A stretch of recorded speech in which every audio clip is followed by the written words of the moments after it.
안녕하세요 목사님 그리고 성도 여러분. 오늘의 과학 공부 시간은 비행기와 새 이야기입니다. 비행기는 육중한 무게를 가지고도 공중에 사뿐히 뜹니다. 무거운 비행기가 공중에 뜨는 이유는 무엇일까요? 날개의 양력 때문인데요. 양력이란 비행기 날개 윗면과 아랫면의 기압 차이 때문에 발생하는 것입니다. 아래 그림처럼 비행기의 날개는 윗부분은 둥글고 두껍게 제작되어 있고 아랫면은 얇게 디자인이 되어 있어서 날개의 위아래 부분에 있어 공기의 흐름 속도가 달라지는 이유 때문이죠. 그런데 새의 날개도 역시 그렇게 되어 있답니다. 그래서 새들도 날 수가 있는 거고요. 여기서 문제 하나. 새가 비행기를 흉내내서 진화한 것일까요? 아니면 사람들이 새의 날개를 보고 비행기를 설계했을까요? 당연히 사람들이 새의 날개를 보고 비행기를 설계한 것이겠죠? 그런데 말이죠. 우리는 공룡이 새로 진화되었다고 믿어요. 왜냐하면 현대과학이 그렇게 가르치기 때문에 그래요. 공룡은 6,600만 년 전에 소행성 충돌로 말미암아 멸종을 했지만 공룡이 다 절멸된 것은 아니다. 공룡은 새가 되어 조류로 진화했다. 우리 곁에 남아있다. 즉 공룡은 새로 진화되었다.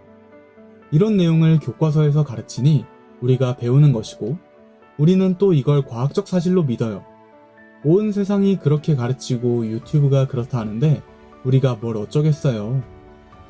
그런데 알고 보니 새의 깃털이 무지 복잡하다 그러네요.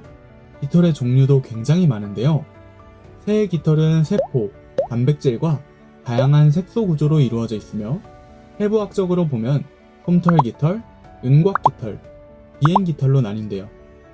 솜털 깃털은 피부에 가장 가까운 깃털로서 짧지만 가장 부드럽고 푹신한 깃털로 공기층을 가두어 단열을 제공하고 추위를 막아주어 체온을 유지해주고, 윤곽 깃털은 새의 깃털의 대부분을 차지하는데요.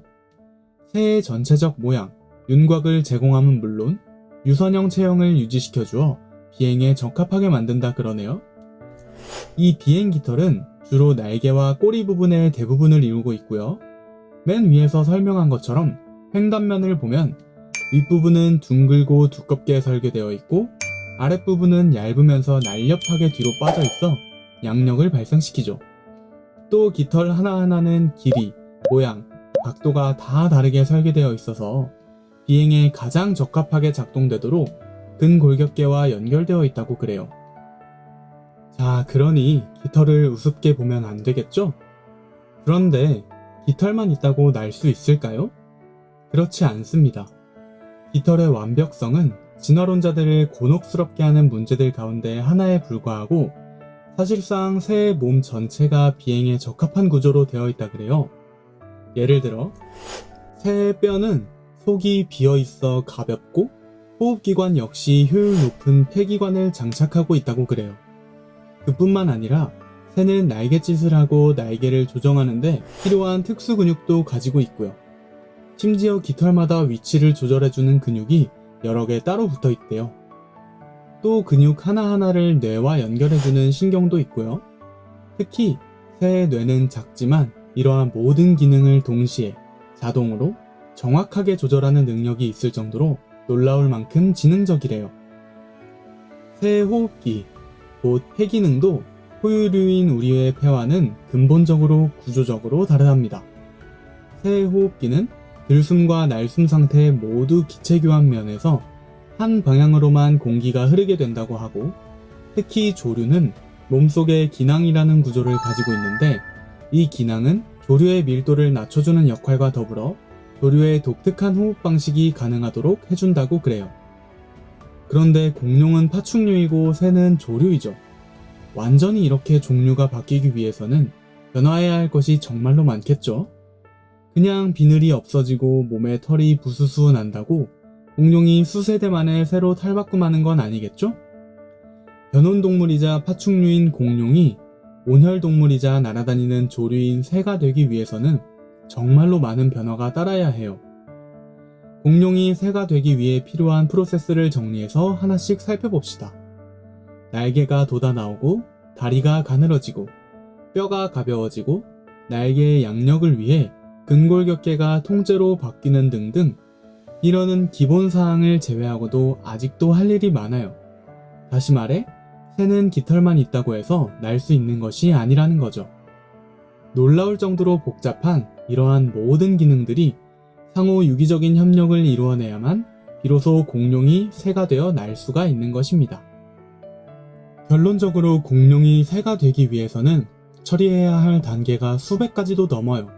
만일 어느 공룡이 새로 변해야겠다고 결심을 했다면 순서에 입각해서 하나씩 세대를 거쳐가며 제일 먼저 이런 결심을 한 조상 첫 세대가 공룡 문중을 대표해서 유익한 돌연변이를 1차로 만들어내고 그 다음 제2세대인 아들딸 세대가 이걸 이어받아 다시 유익한 돌연변이를 동일한 방향으로 0.0001% 향상시키고 손자 세대인 제3세대가 역시 같은 노력을 하고 증손주인 제4세대가 역시 같은 과정을 밟고 등등 수천 세대에 걸쳐 한 세대의 이탈도 없이 유익한 돌연변이를 차곡차곡 모아나가야 되겠죠? 물론 그 와중에 어정쩡한 모습으로 환경에 적응하지 못하고 자연선택의 잔인한 과정에 의하여 공룡도 아니고 새도 아닌 모습으로 불구자로 살다가 멸종해버릴 수많은 잃어버린 세대의 희생이 따라야 하겠죠? 그런데 위와 같은 일이 다 이루어진다고 해도 최고로 난이도 높은 작업이 하나 더 남아있어요. 알다시피 새는 포유류처럼 온혈동물이에요. 온혈동물은 섭취한 먹이를 소화해서 열량을 낸 다음 이로써 체온을 올리는 발열 시스템을 구비하고 있어요. 그런데 파충류인 공룡에는 이런 시스템이 없어요. 알다시피 파충류는 변온동물이라 자체로 체온을 조절하는 능력이 없어서 겨울에는 겨울잠을 자야 하고 추우면 따뜻한 햇빛 아래로 가서 하루 종일 일광욕도 해야 되고 더우면 서늘한 곳으로 기어들어가야 된단 말이에요. 그런데 새가 되려면 이런 자체 발열, 자동 보일러 시스템 플러스 소화기관 플러스 혈관 작업 등등 모든 걸 새로 설계해서 들여놓아야 한단 말이 되겠죠? 차고에서 망치로 뚱땅거려 자동차를 비행기로 개조하는 것보다 공룡이 새가 되는 게 훨씬 더 어려울 것 같죠? 어때요? 공룡이 새가 되는 것 가능해 보이시나요? 자, 이렇게 공룡이 새가 되는 과정을 통틀어 어느 부분, 어느 단계에 자연 선택이 진화를 진행시키는 과정이 숨어 있을까요? 만일 자연 선택이란 것이 실제 작동한다고 해도 비늘이 깃털로 바뀌는 과정에서 얼어 죽거나 호흡기관인 폐가 바뀌는 어정쩡한 과정에서 숨을 못 쉬고 질식해 죽거나 어설픈 깃털로 비행 연습을 하다가 추락해 죽거나 등등 자연이 뭘 선택해 주기도 전에 어정쩡한 모습으로 멸종되기 딱 알맞겠죠? 자, 오늘의 강의 결론을 내봅시다. 자연 선택만 가지고는 공룡이 새가 되는 일은 없습니다. 하물며 하이에나가 고래가 되는 일은 더더욱 없습니다. 쉿! 목사님 과학 공부 시간? 오늘은 비행기가 공중에 뜨는 이야기와 새의 날개 이야기였습니다. 감사합니다.